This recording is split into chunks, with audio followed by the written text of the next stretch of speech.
Naka-circle na pula ay maglalagin. Direct na siya maglalagin sa account na to guys. So ayan. So dito guys may makita kayo na transfer funds, pay bill, cash in, pera padala. Tapos ang i-click natin dito guys ay yung transfer funds. Yan. So andito na tayo guys sa second step.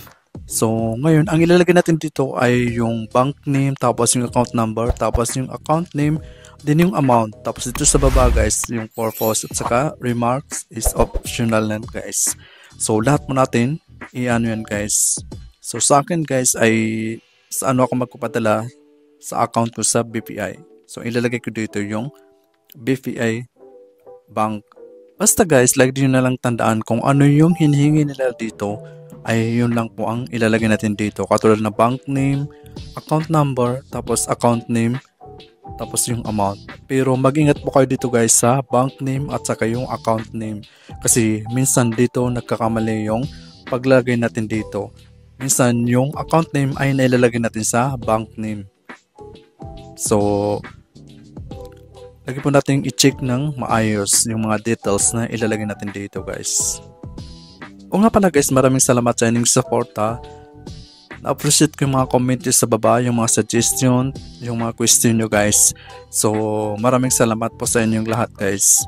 So pag napila pa natin lahat yan guys, ay yung dito sa baba, purpose at saka remark ay optional guys. So pag okay na, itap natin tong continue. So dito guys, merong reminder dito ang bank. So may nakalagay dito guys, ang sabi ay, yan yung may guhit na pula. So ang sabi dito guys ay, are you sure that the account number and amount you entered are correct?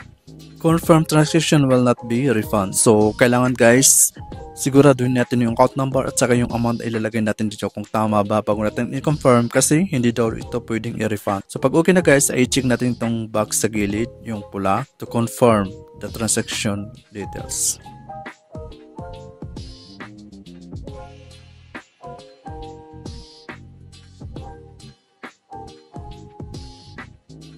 So ayun na guys, okay na guys. So success na yung pag-transfer natin ng pera from Hello Money to BPI bank account. So pwede natin itong i-save sa mobile natin. Tapos pwede natin itong i-share sa WhatsApp natin guys. So pagkatapos nun guys, i-continue na natin guys. Ayan, kasi ako sinip ko sa mobile ko para makita ko siya mamaya. So ayun na guys, nabawas na yung pinadala natin na 6,100. So, i-check natin sa ating BPI mobile application kung pumasok na ba yung pera guys.